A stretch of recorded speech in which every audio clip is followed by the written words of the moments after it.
अब है हमारे पास एक्सरसाइज 1.3 का लास्ट जो है सवाल विच इज क्वेश्चन नंबर 4। और क्वेश्चन नंबर 4 में आपने क्या करना है, express each limit in terms of E. उन्होंने कहा है कि आपने जो है तमाम लिमिट्स को एक्सपोनेंशियल की फॉर्म में एक्सप्रेस करवाना है। तो यहाँ पर जो पहला पार्ट है वो क्या है, लिमिट है, एन अप्रोच कर रहा है पॉजिटिव इंफिनिटी को, ब्रैकेट के अंदर है 1+1/n और पावर में है 2n। अच्छा, अब हमारे पास जब बिल्कुल क्लियरली सवाल में मेंशन है कि आप लोगों ने अपनी लिमिट्स को एक्सपोनेंशियल की फॉर्म में एक्सप्रेस करवाना है, तो मेरे पास यहाँ पर एक और नया फॉर्मूला है जो आपके पास एक्सपोनेंशियल की फॉर्म में अपनी आपकी लिमिट को बहुत इजीली एक्सप्रेस करवा देगा। इसमें क्या है कि आपका जो वेरिएबल है, जो भी वेरिएबल है, वो इन्फिनिटी, पॉजिटिव इन्फिनिटी को अप्रोच करना चाहिए। ब्रैकेट के अंदर क्या है, 1 है, पहली टर्म 1 होनी चाहिए, बीच में प्लस का साइन जरूरी है, आगे क्या है 1/n। ठीक है, आपके पास आगे जो भी टर्म लिखी है, ठीक है, 1/n है या कोई भी टर्म है, 4/n है, उससे फर्क नहीं पड़ता। आपके पास आगे जो भी टर्म लिखी है उसी टर्म का रेसिप्रोकल कहाँ मौजूद हो, पावर में मौजूद हो। ठीक हो गया। वेरिएबल अप्रोच करना चाहिए पॉजिटिव इंफिनिटी को, ब्रैकेट के अंदर 1 प्लस होना चाहिए, आगे जो भी टर्म लिखी है उसका रेसिप्रोकल पावर में हो। तो अगर ऐसी फॉर्म बन रही है तो मैं उसे टर्म को किसके इक्वल सब्स्टिट्यूट कर सकती हूँ, ई के इक्वल, एक्सपोनेंशियल के इक्वल सब्स्टिट्यूट कर सकती हूँ। तो अभी दो फॉर्मूलाज आप लोग पहले पढ़कर आए हैं, एक क्वेश्चन नंबर 2 में, अभी क्वेश्चन नंबर 3 में एक नया फॉर्मूला साइन वाला पढ़कर आए। और ये थर्ड फॉर्मूला जो आप लोगों ने याद रखना है अपने चैप्टर में। तो आपके पास ये है कि लिमिट है और आपके पास वेरिएबल अप्रोच करें इन्फिनिटी को 1+1/n, पावर में होल पावर n आ रही है, और ये पूरी टर्म किसके इक्वल सब्स्टिट्यूट करें, एक्सपोनेंशियल के इक्वल। अब अगर इसके सोल्यूशन पर चलते हैं और आप लोगों को फॉर्मूला याद है तो फॉर्मूले की फॉर्म बनाना कोई मुश्किल काम नहीं है। मेरे पास क्या है, 1 प्लस है, वेरिएबल अप्रोच करें पॉजिटिव इन्फिनिटी को, यहाँ पर है 1/n। तो 1/n का रेसिप्रोकल ऑब्वियसली किसके इक्वल है, n के इक्वल है। लेकिन मेरे पास पावर में n के साथ 2 भी पड़ा हुआ है, इट मींस 2 एक्स्ट्रा है। तो मैं 2 को क्या करूंगी, ब्रैकेट से बाहर लिख दूंगी। तो जो टर्म्स एक्स्ट्रा हो उन्हें ब्रैकेट से बाहर लिख देंगे। अगर कोई टर्म मिसिंग है, जरूरत है लेकिन मिसिंग है, तो मल्टीप्लाई और डिवाइड करके ले आएंगे। ठीक है, तो आपके पास ये दो काम है इस पूरी जो है नॉर्मली इस पूरे सवाल में, कि आपके पास कुछ टर्म्स मिसिंग होंगी तो मल्टीप्लाई डिवाइड करके ले आएंगे, और जो टर्म्स एक्स्ट्रा होंगे उसे होल ब्रैकेट लगा के, स्क्वायर ब्रैकेट लगा के, जो भी है आपने उसे जो है ब्रैकेट से बाहर लिख देना है। ठीक है, अब मेरे पास ब्रैकेट के अंदर एग्जैक्टली सिमिलर फॉर्मूले की फॉर्म बन रही है। मैं इस पूरी वैल्यू को किसके इक्वल सब्स्टिट्यूट कर सकती हूँ, एक्सपोनेंशियल के इक्वल। ऊपर होल पावर क्या थी, स्क्वायर, तो स्क्वायर एज इट इज आ गया। तो आपके पास ये आपका एक सिंप्लीफाइड फॉर्म में 2-3 स्टेप्स में, बल्कि 2-3 स्टेप्स में भी एक ही स्टेप में आपका आंसर इवैल्यूएट हो गया। Now part 2 is n is approaching to positive infinity 1+1/n, मतलब वही वाली बात है, प्रॉपर फॉर्म बन रही है। लेकिन 1/n का रेसिप्रोकल किसके इक्वल होता है, n के इक्वल होता है। n तो मौजूद है लेकिन n के डिनोमिनेटर में 2 भी मौजूद है, मतलब 1/2 तो एक्स्ट्रा है। तो इट मीन्स कि मैं n तक पूरी वैल्यू अंदर रखूंगी और 1/2 को ब्रैकेट से बाहर निकाल दूंगी, तो ताकि आपके पास एक प्रॉपर फॉर्म बन जाए। तो वही वाली बात है, अंदर पूरी टर्म मैंने रखी, n/2 में से 1/2 को मैंने बाहर लिख दिया, n और 1/2 को मल्टीप्लाई करूंगी, वापस n/2 मिल जाएगा, वो तो कोई मसला नहीं है। अब ब्रैकेट के अंदर आपके पास ये जो पूरी फॉर्म है, ये किसके इक्वल मिल रही है, e के इक्वल मिल रही है, एक्सपोनेंशियल के इक्वल मिल रही है। तो आपके पास एक्सपोनेंशियल आ जाएगा और पावर में क्या आ जाएगा, 1/2, क्योंकि पावर बाहर लिखी हुई है ना, ब्रैकेट वाली पूरी टर्म e के एक्सपोनेंशियल के इक्वल हो गई, और पावर में जो 1/2 था वो एज इट इज आपके पास आ गया। तो ये मेरा रिक्वायर्ड आंसर इवैल्यूएट हो गया। Third part is an approach कर रहा है पॉजिटिव इंफिनिटी को, ब्रैकेट के अंदर लिखा है 1-1/n होल पावर n। यहाँ पर क्या मसला है, मुझे फॉर्मूले में बीच में माइनस साइन नहीं रिक्वायर्ड, प्लस साइन रिक्वायर्ड है। तो मैं क्या करती हूँ, माइनस साइन को अपनी टर्म का पार्ट बना लेती हूँ, बीच में प्लस का साइन लगा लेती हूँ, वो तो कोई मसला नहीं है। तो मैं क्या कर रही हूँ, मैंने बीच में प्लस का साइन लगा दिया और माइनस साइन को अपनी ये जो सेकेंड टर्म है 1/n, इस वाली टर्म का पार्ट बना दिया। अब अगर मैं -1/n वाली टर्म का रेसिप्रोकल ले लूं तो मुझे क्या मिलता है, -n मिलता है। ठीक है, जबकि पावर में सिर्फ क्या मौजूद है, n मौजूद है। तो मैंने सिर्फ ये बताया कि सेकेंड टर्म का रेसिप्रोकल ले लिया करें, जो आता है। अगर कुछ मिसिंग है तो मल्टीप्लाई डिवाइड करवा देंगे, अगर कुछ टर्म ज्यादा है तो उसे होल ब्रैकेट लगा के बाहर रख दिया करें, और जो आपके पास फॉर्मूला अप्लाई होते हैं वो फॉर्मूला अप्लाई कर दिया करें। तो माइनस चाहिए है, माइनस लाना कोई मुश्किल काम नहीं है। माइनस 2 दफा मल्टीप्लाई करवाओ तो प्लस ही आता है, तो इट मीन्स कि मैं 2 दफा माइनस को मल्टीप्लाई करवा सकती हूँ, -1 इंटू -1 +1 ही हुआ ना। तो आपके पास जो है क्या है, माइनस लाने के लिए मैंने -1 इंटू -n कर दिया, माइनस माइनस मुझे प्लस ही देगा। अब वही वाली बात है, कि माइनस एन तो रिक्वायर्ड है लेकिन माइनस वन एक्स्ट्रा है, तो मैं माइनस एन को क्या किया, ब्रैकेट के अंदर ही रखा, अपनी पूरे ब्रैकेट के ऊपर अप्लाई करवा दिया, और आपके पास जो माइनस वन था उसे मैंने ब्रैकेट से बाहर लिख दिया। अब अगर आप लोग पूरी टर्म को देख रहे हैं, लिमिट है, ब्रैकेट के अंदर वन प्लस है, ठीक है, ब्रैकेट के उसके बाद जो आपकी लास्ट टर्म है वो है minus one by n, minus one by n, और पावर में क्या होना चाहिए, अगर आपके पास ब्रैकेट की लास्ट टर्म ये है तो माइनस एन होना चाहिए, माइनस एन मौजूद है, तो ये पूरी टर्म किसके इक्वल हो गया, एक्सपोनेंशियल के इक्वल मौजूद आ गई, और पावर में क्या पड़ा है माइनस वन, तो यहाँ पे पावर में माइनस वन आ गया, तो फाइनली आंसर किसके इक्वल इवैल्यूएट हो गया, ई की पावर माइनस वन थी, उसे सिंप्लीफाइड फॉर्म में लाने के लिए मैंने जो है ई को नीचे शिफ्ट कर दिया, तो आंसर किसके इक्वल इवैल्यूएट हो गया, वन बाय ई के इक्वल इवैल्यूएट हो गया। नाउ फोर पार्ट में क्या एन अप्रोच करें इन्फिनिटी को, one plus one by three n, power में एन है, वन बाय थ्री एन का रेसिप्रोकल लेंगे तो ऑब्वियसली किसके इक्वल आता है, थ्री एन के इक्वल आता है, तो थ्री एन तो लाना कोई मुश्किल काम नहीं, एन मौजूद है, थ्री मिसिंग है, थ्री आने के लिए मैंने थ्री से मल्टीप्लाई और डिवाइड करवा दिया। नाउ अब आपके पास क्या है कि मेरे पास जो है ये वाली जो फॉर्म है, ये जो थ्री एन है, ये मुझे रिक्वायर्ड है, और ये जो नीचे वाली टर्म है ये आपके पास क्या है, एक्स्ट्रा है, तो अगर ये वाली टर्म एक्स्ट्रा है तो इसे ब्रैकेट से बाहर लिख देती हूँ और थ्री एन को ब्रैकेट के अंदर लिख देते हैं, तो जब लिखा तो मेरे पास क्या आ गया, मेरे पास कुछ इस तरह की फॉर्म इवैल्यूएट हो गई, ठीक है, तो वही वाली बात है, थ्री एन को ब्रैकेट के अंदर लिख दिया, जो टर्म्स एक्स्ट्रा थी वन बाय थ्री उसे मैंने बाहर लिख दिया, जो ब्रैकेट के अंदर वाली पूरी टर्म है वो किसके इक्वल हो जाएगी, एक्सपोनेंशियल के इक्वल हो जाएगी, और पावर में क्या आ जाएगा, वन बाय थ्री आ जाएगा, तो ये मेरा फाइनल आंसर इवैल्यूएट हो गया। नाउ फिफ्थ में क्या है, one plus four by n, और होल पावर किसके इक्वल है, एन के इक्वल है, तो अब वही वाली बात है कि जब इसे सॉल्व करना स्टार्ट करेंगे अब तो आप लोग को वैसी बहुत प्रैक्टिस होगी। मेरे पास क्या है कि मेरे पास यहाँ पे वन प्लस है, बिल्कुल फॉर्म एग्जैक्ट फॉर्म मौजूद है, मेरा जो वेरिएबल वो इन्फिनिटी को अप्रोच कर रहा है, ठीक है, यहाँ पे फोर बाय एन मौजूद है, तो फोर बाय एन का रेसिप्रोकल लेंगे तो क्या आता है, n by four, it means मेरे पावर में क्या लाना है, एन बाय फोर लाना है, तो बस सेकेंड टर्म का रेसिप्रोकल ले लिया करें, और आपके पास जो है देख लेना है कि वो मौजूद है नहीं मौजूद, तो क्या मिसिंग है, आपने जो है रेसिप्रोकल ले रहे हैं तो क्या आ रहा है, एन बाय फोर आ रहा है, तो मेरे पास यहाँ पर एन के डिनोमिनेटर में फोर होना चाहिए, फोर नहीं है, फोर लाने के लिए मैं फोर से मल्टीप्लाई और डिवाइड करवा दिया, अब क्या है, एन बाय फोर आ गया, लेकिन ये जो एन के साथ फोर पड़ा है ये एक्स्ट्रा है, इसे ब्रैकेट से बाहर लिख देते हैं, बाकी तमाम टर्म्स ब्रैकेट के अंदर रख ली, अब पूरी जो आपके पास ये पूरी टर्म है ब्रैकेट के अंदर वाली एक्सपोनेंशियल के इक्वल हो गई, और पावर में क्या आ गया, फोर आ गया, तो ये मेरे पास फाइनली आंसर इवैल्यूएट हो गया पार्ट नंबर 5 का। Now part number 6 is, six में क्या है, एक्स अप्रोच कर रहा है जीरो को, सबसे बड़ी बात कि आपके पास एक्स अप्रोच कर रहा है जीरो को, तो आपके पास एक और नया फॉर्मूला है जिसमें आपके पास बहुत सिमिलर फॉर्म है, कोई ऐसा चेंज नहीं है, एक्स अप्रोच करना चाहिए जीरो को, वन प्लस वही है, सिर्फ आपके पास यहाँ पर क्या है कि लिमिट किसको अप्रोच करिए, जीरो को अप्रोच करिए, और कोई ऐसी चेंज नहीं है, आगे जो भी वैल्यू है वन बाय कर की है, सिंपल है, उससे फर्क नहीं पड़ता, आपके पास आगे जो भी वैल्यू है उसी वैल्यू का रेसिप्रोकल पावर में मौजूद होना चाहिए, तो आपके पास यहाँ पे जो भी टर्म है उसी टर्म का रेसिप्रोकल पावर में मौजूद होना चाहिए, अगर है तो we can substitute it to E, मैं इसे जो है पूरी वैल्यू को इसके इक्वल सब्स्टिट्यूट कर सकती हूँ, ई के इक्वल एक्सपोनेंशियल के इक्वल सब्स्टिट्यूट कर सकती हूँ, तो वही वाली बात है कि यहाँ पर आपके पास जो है क्या है, एक्स सपोज करे जीरो को, तो ठीक है, फॉर्मूला तो वही है तकरीबन, मेरे पास क्या है कि वन प्लस थ्री एक्स है, और पावर में क्या है, two by x, three x का जब मैं रेसिप्रोकल ले रही हूँ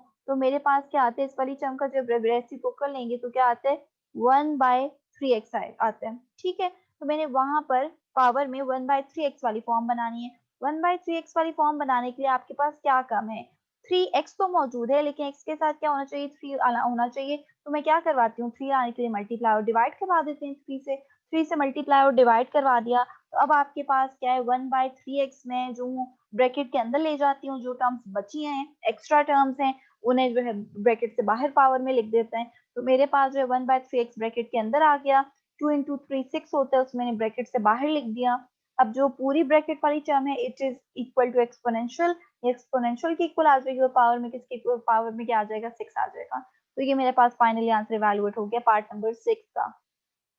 now part number 7 is, x approach कर रहा है जीरो को, वन प्लस है, ठीक है, आगे क्या लिखा है, टू एक्स स्क्वायर लिखा है, 2x² का रेसिप्रोकल क्या होता है 1/2x², ठीक है। तो मुझे पता है कि रेसिप्रोकल 1/2x² है, तो इट मीन्स कि मैंने जो है यहाँ पर डिनोमिनेटर में 2 के x² के साथ क्या लाना है 2 लाना है। तो 2 लाने के लिए 2 के साथ मल्टीप्लाई और डिवाइड करवा देते हैं। 2 के साथ मल्टीप्लाई करवाया, 2 के साथ डिवाइड करवाया, तो 1/2x² मुझे चाहिए था, उसे ब्रैकेट से अंदर लिखते हैं। ये जो न्यूमरेटर में 2 है ये एक्स्ट्रा, इसे ब्रैकेट से बाहर लिख देते हैं ना। हुई जो आपके पास ब्रैकेट के अंदर वाली पूरी टर्म है ये किसके इक्वल, एक्सपोनेंशियल के इक्वल है। तो ब्रैकेट के अंदर क्या आ गया, एक्सपोनेंशियल आ गया और ऊपर क्या आ गया, स्क्वायर आ गया। तो फाइनली मेरे पास पार्ट नंबर 7 इवेलुएट हो गया। नाउ आपके पास पार्ट नंबर 8 में क्या है, एच अप्रोच कर रहा है, मतलब वेरिएबल अप्रोच करना चाहिए जीरो को। तो मेरा वेरिएबल यहाँ पर एच है, तो एच अप्रोच कर रहा है जीरो को, वो कोई मसला नहीं है। यहाँ पर एक्स है तो इट मीन ये नहीं होता कि आपका यहाँ पर भी एक्स ही होना चाहिए। एक्स का मतलब ये होता है कि जो वेरिएबल आपकी टर्म आपके फंक्शन में यूज हो रहा है वो वेरिएबल जीरो को अप्रोच करना चाहिए। तो मेरा वेरिएबल यहाँ पर क्या है, एच है, तो एच अप्रोच कर रहा है जीरो को, तो ठीक है, कोई मसला नहीं है। अब आपके पास फर्क क्या है, 1 है और बीच में साइन होना चाहिए प्लस का, जबकि यहाँ पर बीच में साइन है माइनस का। तो इस माइनस साइन को मैं अपनी सेकंड टर्म का पार्ट बना देती हूँ और बीच में कौन सा साइन लगा देती हूँ, प्लस का साइन लगा देती हूँ। पहला काम, बीच में मैंने प्लस का साइन लगाया और इस माइनस साइन को अपनी सेकंड टर्म का पार्ट बना दिया। नाउ एक और काम जो मैं साथ किया है, मुझे पता है कि जब -2h का रेसिप्रोकल लेते हैं तो क्या मिलता है, 1/-2h मिलता है, ठीक है। तो 1/-2h मिलता है, तो इट मीन्स कि मैंने इस वाली टर्म को -2 के साथ मल्टीप्लाई भी करवाना है और डिवाइड भी करवाना है। तो मैं साथ ही अपनी इस टर्म को मल्टीप्लाई और डिवाइड करवा रही हूँ। बेशक से आप लोग एक ही स्टेप में दो काम ना करें, पहले थोड़ी से स्टेप से, तो आप लोग बेशक से अगले स्टेप में जाके अगला काम करते हैं। साथ करना चाह रहे हैं अगर क्लियर है तो ठीक है, लेकिन अगर नहीं क्लियर हो रहा तो आप लोगों ने सिंपली क्या किया, पहले इस वाले स्टेप में -2 को सेपरेट करके ब्रैकेट के अंदर लिखा, पावर बेशक से 1/h ही अप्लाई करें, और फिर अगले स्टेप में आपने जो है देखा कि -2h का रेसिप्रोकल क्या है, 1/-2h है। 1/-2h में से यहाँ पे -2 मिसिंग है, इसकी -2 के साथ मल्टीप्लाई और डिवाइड करवा दिया।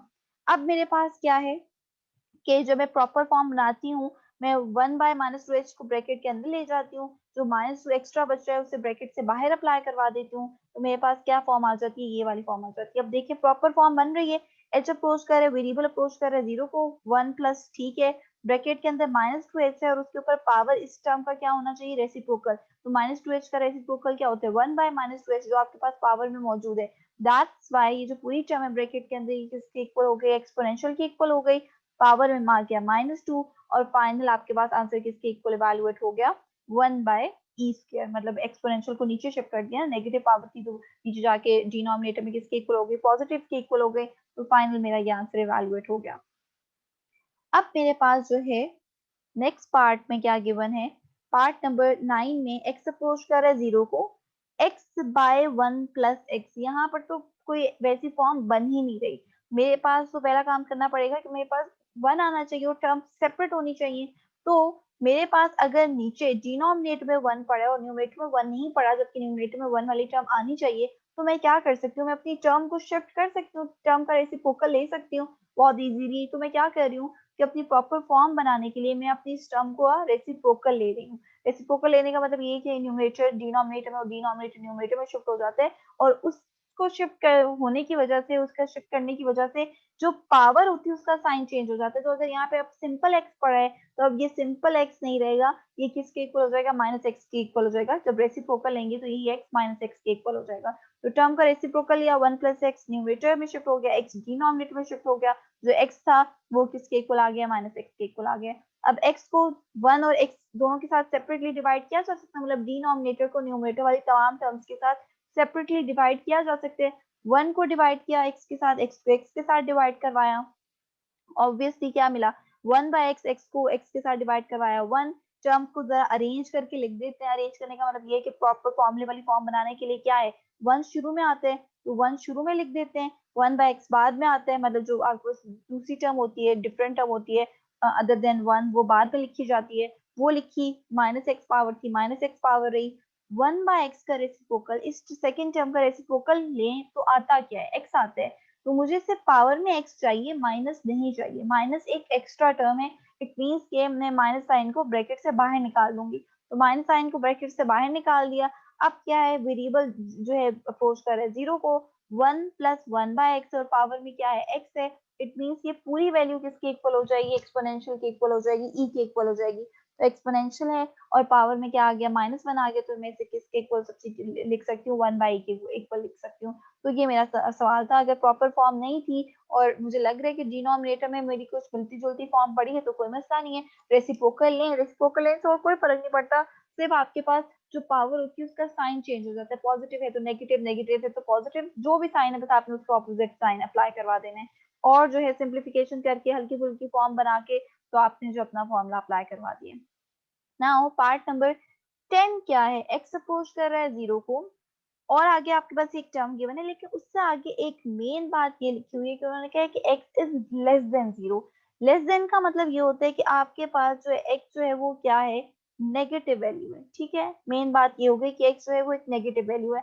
अगर x नेगेटिव वैल्यू है तो मैं ये करूंगी कि मैं अपने सवाल में x को एक नए वेरिएबल, नेगेटिव वेरिएबल के इक्वल सब्स्टिट्यूट करवा दूंगी, ताकि कोई कंफ्यूजन ना। अगर लिखा गया ना कि x is less than 0, x is less than 0 का मतलब ये कि x जो है वो नेगेटिव है, तो उसे एक नए नेगेटिव वैल्यू के इक्वल सब्स्टिट्यूट करवा दूंगी। x को मैं फॉर एग्जांपल किसी -y के इक्वल सब्स्टिट्यूट करवा दूंगी, ताकि साथ माइनस आ जाए तो मुझे कैलकुलेशंस को डील करना, समझना ज्यादा आसान हो जाएगा। अगर होता है x is greater than 0, greater का मतलब ये होता है ना कि वैल्यू पॉजिटिव है, तो तब मुझे ये वाला काम करने की जरूरत नहीं है, सब्स्टिट्यूशन करने की जरूरत नहीं है, क्योंकि आपके पास x है तो वो प्लस एक्स लिखें या x लिखें बात तो एक ही है ना।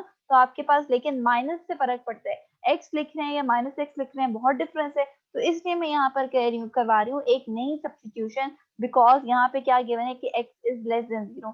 तो जब अपना सोल्यूशन स्टार्ट करते हैं, सवाल लिखा, तो पहला काम यही है कि इस x इज लेस देन 0 की वजह से मैं पुट करवा रही हूँ x को किसके इक्वल, नए वेरिएबल -y के इक्वल। ठीक है, माइनस आ गया और साथ आ गया y। अब क्या है कि वही वाली बात मैं आप लोगों को पहले ही बताकर आ चुकी हूँ कि अगर आपका वेरिएबल, आपका लिमिट में एक वेरिएबल था पहले, फॉर एग्जांपल जैसे x था, मैं उसी वेरिएबल को पूरे चेंज करके एक नए वेरिएबल में शिफ्ट कर रही हूँ, एक नए वेरिएबल में चेंज कर रही हूँ। तो मैंने कहा था कि आपने उन सारे केसेस में हमेशा अपनी लिमिट को भी चेंज करना होता है, कि अगर x पहले अप्रोच करा था 0 को, तो अब मैंने देखना है कि अब किसको अप्रोच करेगा। x अप्रोच कर रहा है 0 को, तो इट मीन्स कि मैंने इस वाली वैल्यू में x की वैल्यू क्या सब्स्टिट्यूट करवाई, 0। जीरो किसके इक्वल आ गया, -y के इक्वल आ गया, तो मतलब फाइनली y किसके इक्वल आ गया, 0 के इक्वल आ गया। तो मैं यहाँ से लिख सकती हूँ कि जब x अप्रोच कर रहा है 0 को, देन y भी किसको अप्रोच करेगा, 0 को अप्रोच करेगा। तो आपने जो है x की जो वैल्यू अप्रोच करी है 0, आपने वो सब्स्टिट्यूट किया अपनी जो भी इक्वेशन थी, और उससे आपने किसकी वैल्यू इवैल्यूएट कर ली, y की वैल्यू इवैल्यूएट कर ली, तो मेरे पास ये आएगा। अब क्या है कि मैं जो वैल्यूज को सब्स्टिट्यूट कर रही हूँ वही लिख लेती हूँ, कि when x approaching to 0 then y is approaching to 0। अब आपके पास जो है क्या है, इसी वाली वैल्यू में जहां जहां पर x आ रहा है वहां पर -y सब्स्टिट्यूट करवाएंगे। x अप्रोच कर रहा है 0, उसकी जगह क्या है कि y अप्रोच कर रहा है 0, तो सारी वैल्यूज को मैंने क्या करवा दी है, सब्स्टिट्यूट करवा दिया। अब एक और बात देख लें, मेरे पास एक्सपोनेंशियल है और एक्सपोनेंशियल की पावर में क्या पड़े, 1/-y लिखे या -1/y लिखे, बात एक ही है। ठीक है, वो लिखने का तरीके, -y को अगर आप लोग डिनोमिनेटर में लिख दो वो भी बात एक ही है, माइनस को साइड कर लिख के रख दो वो भी बात एक ही है। तो मेरे पास जो ये माइनस है, एक्सपोनेंशियल की पावर में माइनस आ रहा है, इसे मैं पॉजिटिव में कन्वर्ट करना चाह रही हूँ। तो कोई मसला नहीं, पॉजिटिव में कन्वर्ट तो कोई करना मुश्किल नहीं है। मैं अगर इसी टर्म को उठा के अपने डिनोमिनेटर में ले जाऊं, तो यही माइनस किस में कन्वर्ट हो जाएगा, प्लस में कन्वर्ट हो जाएगा। तो कुछ इस तरह की फॉर्म आ जाएगी। और एग्जैक्टली सेम स्टेप मैंने आगे यही वाला करवाया है, कि मैंने अपनी नेगेटिव पावर को, जो एक्सपोनेंशियल में माइनस साइन आ रहा था, उसे पॉजिटिव में कन्वर्ट करवाने के लिए 1/, करके अपनी वैल्यू लिख दी। एक्सपोनेंशियल पावर में आ गया 1/y -1। इसी तरह डिनोमिनेटर में जो एक्सपोनेंशियल था उसकी पावर भी -1/y थी, उसी पावर को पॉजिटिव में कन्वर्ट करने के लिए मैंने जो है उसे भी क्या कर दिया, 1/, करके लिख दिया, ताकि वही नेगेटिव पावर पॉजिटिव में कन्वर्ट हो जाए। नाउ अब क्या है कि अब मेरे पास अगर एक्सपोनेंशियल डिनोमिनेटर में आ रहा है तो बहुत अच्छी बात है, नहीं आ रहा होगा कहीं पॉजिटिव वाले सवाल में तो मैं लाने की कोशिश करूंगी। क्यों? क्योंकि आपका जो वेरिएबल है, जो वैल्यू y है, वो किसको अप्रोच कर रही है, 0 को अप्रोच कर रही है। तो अगर वो 0 को अप्रोच कर रही हो और एक्सपोनेंशियल पड़ा भी कहाँ पर हो, न्यूमरेटर में पड़ा हो, मतलब आपके पास 1/, करके फॉर्म है ना, 1/, करके जब भी फॉर्म हो पावर में एक्सपोनेंशियल की, तो आपके पास 1/, का मतलब क्या होता है, 1/0 है तो इन्फिनिटी आएगा, इन्फिनिटी आएगा तो पूरा सवाल ही ऑटोमेटिकली इन्फिनिटी में कन्वर्ट हो जाएगा। तो आपके पास अगर 1/, वाली फॉर्म है तो बहुत अच्छी बात है, आपके पास तब सवाल इन्फिनिटी में जाने से बच जाएगा, आपके पास कैलकुलेशन थोड़ी चेंज हो जाएंगी, और वो कैसे होंगी वो मैं आगे जाकर आपको बताती हूँ। नाउ अब क्या है कि मैं जो हूँ जीरो y की जगह क्या पुट कर रही हूँ, जीरो पुट कर रही हूँ, सब्सटीट्यूट कर रही हूँ। तो जहां जहां पर y आ रहा था वहां पे जीरो सब्सटीट्यूट किया। 1/0 किसके इक्वल होता है, इन्फिनिटी के इक्वल होता है। इट मीन्स कि जहां जहां पे 1/0 आ रहे हैं वहां पे एक्सपोनेंशियल की पावर में क्या आ जाते हैं, इन्फिनिटी आ जाते हैं। अगर एक्सपोनेंशियल की पावर इन्फिनिटी है तो आपके पास किसी भी टर्म में इन्फिनिटी आ रहा है, पावर में इन्फिनिटी आ रहा है, वो पूरी टर्म ऑटोमेटिकली किसमें कन्वर्ट हो जाती है, इन्फिनिटी में कन्वर्ट हो जाती है। तो पूरी की पूरी टर्म इन्फिनिटी में कन्वर्ट हो गई। दूसरी मेन बात याद रखिएगा कि अगर आपके पास किसी भी टर्म के डिनोमिनेटर में इन्फिनिटी आ रहा है, किसी भी टर्म, कोई भी टर्म लिखिए, लेकिन उसके डिनोमिनेटर में क्या आ गया, इन्फिनिटी आ गया, तो वो पूरी टर्म हमेशा किसके इक्वल कन्वर्ट हो जाती है, जीरो के इक्वल कन्वर्ट हो जाती है। तो आपके पास न्यूमरेटर में चाहे जो भी पड़ा हो, अगर आपके पास डिनोमिनेटर में जीरो आ रहा है, सॉरी इन्फिनिटी आ रहा है, तो वो टर्म ऑटोमेटिकली किसमें कन्वर्ट हो जाती है, जीरो में कन्वर्ट हो जाती है। तो आंसर क्या आया, 0 - 1, 1/इन्फिनिटी 0, 7 - 1, 1/इन्फिनिटी 0, और 7 + 1। तो आपके पास फाइनली आंसर किसके इक्वल इवेल्युएट हो गए, -1 के इक्वल इवेल्युएट हो गए। तो ये हमारा पार्ट नंबर 10 था। Now comes to last part which is part number 11। मेरे पास x अप्रोच कर रहा है 0 को, और यहाँ पर एक वैल्यू गिवन है, लेकिन x is greater than 0, positive value है। तो x लिखो प्लस x लिखो, फर्क नहीं पड़ता, वहां पे पड़ता था, वहां पे x माइनस था तो आपके पास नेगेटिव था, लेकिन जब पॉजिटिव है तो आपको उसे नए वेरिएबल के इक्वल सब्स्टिट्यूट करने की जरूरत है नहीं है। कर भी देंगे तो मैं श्योरिटी के साथ आपको कह दूं, आपके सवाल में फर्क नहीं पड़ेगा। करना चाह रहे हो तो x को क्या है, y के इक्वल सब्स्टिट्यूट करेंगे ना, तब भी आपका फाइनल आंसर वही इवैल्यूएट होगा। ठीक है, तो आपके पास करना चाह रहे हैं तो कर दें, नहीं करना चाह रहे तो बात तो एक ही रहेगी। तो मैं जो हूँ x को x ही लेके चल रहा हूँ, x को अगर y सब्स्टिट्यूट कर दें तो भी आपके पास कोई चेंज नहीं आनी। तो मेरे पास जो है x क्या है, x ही लेके चल रही हूँ। मेरे पास यहाँ पर अगर आप लोग ध्यान दें तो कोई ऐसी सिंप्लीफिकेशन नहीं हो सकती। अगर मैं डायरेक्टली लिमिट सब्स्टिट्यूट करूँ तो इन्फिनिटी आ जाना है, तो कोई फायदा ही नहीं है। इन्फिनिटी लाने से बचाने के लिए मैं क्या कर रही हूँ, मैं न्यूमरेटर में भी और डिनोमिनेटर में भी एक्सपोनेंशियल ई पावर, जो आपके पास एक्सपोनेंशियल के ऊपर 1/x पावर है, उससे क्या ले रही हूँ, कॉमन ले रही हूँ, यहाँ से भी और यहाँ से भी। जब मैं फॉर एग्जाम्पल न्यूमरेटर का बताती हूँ कि जब मैं कॉमन लेती हूँ एक्सपोनेंशियल 1/x, तो ऑब्वियसली पहली टर्म से जब कॉमन लूंगी तो वहां तो आपके पास एक्सपोनेंशियल 1/x मौजूद है ना, वहां क्या आ जाएगा, 1 आ जाएगा। बीच में कौन सा साइन है, माइनस का साइन है। जब मैं सेकंड टर्म से एक्सपोनेंशियल कॉमन ले रही हूँ तो यहाँ पर तो एक्सपोनेंशियल मौजूद ही नहीं है।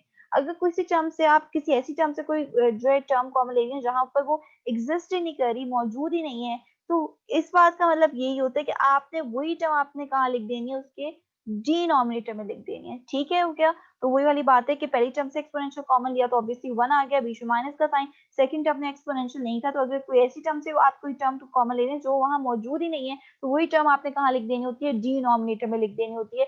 क्यों, क्योंकि जब एक्सपोनेंशियल को वंस के साथ मल्टीप्लाई करूंगी तो एक्सपोनेंशियल वापस, बीच में माइनस का साइन, और एक्सपोनेंशियल को जब इस टर्म के साथ मल्टीप्लाई करूंगी ना डिनोमिनेटर में, लिखने की साइंस ये है कि जब वापस टर्म को आपस मल्टीप्लाई करते हैं तो वो कैंसिल आउट होकर आपको अपनी वही पुरानी टर्म वापस दे देते हैं, तो आपको वापस क्या मिल जाना है, 1 मिल जाना है। तो इस तरह जो है मैं क्या ले रही हूँ, कॉमन ले रही हूँ। तो एक्सपोनेंशियल को कॉमन ले रहे हैं न्यूमरेटर से भी और डिनोमिनेटर से, तो वही वाली फॉर्म जो मैं अभी समझा कर आई हूँ वो आ गई। आपका जो ऊपर नीचे एक्सपोनेंशियल है, ये वाला एक्सपोनेंशियल नीचे वाला एक्सपोनेंशियल के साथ क्या हो रहा है, कैंसिल आउट हो रहा है। कैंसिल आउट किया, कैंसिल आउट करके आपके पास कुछ ये वाली टर्म्स बची हैं, कोई फर्दर सिंप्लीफिकेशन नहीं हो सकती। और मेरे पास जो है एक्सपोनेंशियल वाली फॉर्म डिनोमिनेटर में भी पड़ी है, तो ठीक है, मैं जीरो सब्स्टिट्यूट कर सकती हूँ इजीली। सब्स्टिट्यूट किया एक्स की जगह, जहां जहां एक्स आ रहा है वहां पे जीरो सब्स्टिट्यूट किया। 1/0 is equal to infinity, to exponential की पावर में न्यूमरेटर और डिनोमिनेटर में क्या आ जाते हैं, इन्फिनिटी। एक्सपोनेंशियल की पावर में इन्फिनिटी आए तो बुरी वैल्यू किसके इक्वल हो जाती है, इन्फिनिटी के इक्वल हो जाती है। तो कुछ इस तरह की फॉर्म आई, वही वाली बात। कोई भी टर्म है डिनोमिनेटर में इन्फिनिटी है, वो टर्म किसकी इक्वल हो जाती है, जीरो की इक्वल हो जाती है। जीरो की इक्वल हुई और फाइनली आंसर किसके इक्वल इवेल्युएट हो गया, 1 के इक्वल इवेल्युएट हो गया। तो ये था हमारा पार्ट नंबर 11। तो मैंने तमाम स्टेप्स बड़ी डिटेल में सॉल्व किए हैं, और आपके पास अगर 1 भी आ रहा है ना, उससे कंफ्यूज होने की जरूरत नहीं है। अगर सवाल में कहा था कि भाई फाइंड आउट, तो सवाल उन्होंने कहा था कि you have to express all these terms, all these limits in terms of e. Exponential में आप लोगों ने रिप्रेजेंट करवानी है, तो वो कोई मसला नहीं है। आपके पास 1 आए तो 1 को बहुत इजी लिखा जा सकता है एक्सपोनेंशियल पावर 0, तो 1 लिखो, एक्सपोनेंशियल पावर 0 लिखो। बात ये एक ही है, क्योंकि आप किसी भी टर्म का ऊपर पावर 0 अप्लाई करेंगे तो वो 1 की इक्वल आती है। तो अगर यहाँ पर लिख भी दें तो आपके पास कोई फर्क नहीं पड़ेगा। ठीक हो गया, मगर आपके पास सवाल की जो स्टेटमेंट है वो हम सही तरह से पूरी कर रहे हैं, बताने का ये मकसद था। तो हमारे पास यहाँ पे दो फॉर्मूलाज यूज हुए एक्सपोनेंशियल वाले, और बाकी पूरे अब जो आपके पास शुरू वाले पार्ट से आपके पास 9 जो पार्ट थे उनमें एग्जैक्टली सिमिलर वही फॉर्मूलाज, दो फॉर्मूलाज यूज करके, जिनमें कोई ऐसी चीज नहीं है। जैसे आपके पास एक में एक्स सपोज करें, इन्फिनिटी को एक में एक्स सपोज करें, जीरो को बाकी, कुछ ऐसा नहीं है। वन प्लस आना चाहिए, उसके बाद वाली टर्म का जो भी रेसिप्रोकल है वो पावर में मौजूद होना चाहिए, नहीं है तो बनाएंगे और उसके एक्सपोनेंशियल को सब्स्टिट्यूट करके सिंप्लीफिकेशन करके अपना आंसर इवैल्यूएट कर लेंगे। बाकी बाकी लास्ट टू पार्ट्स डिफरेंट है। एक में जो 10 पार्ट है उसमें x is less than zero था, एक्स नेगेटिव था, तो इसलिए उसे एक नई वेरिएबल नेगेटिव वेरिएबल के को सब्स्टिट्यूट करवाया। इसमें तो था ही पॉजिटिव, तो मैंने सिंपली कॉमन लिया और कॉमन लेके अपनी सिंप्लीफिकेशन करके अपना आंसर इवैल्यूएट कर लिया। तो ये हमारे पास इस एक्सरसाइज का आखिरी सवाल था।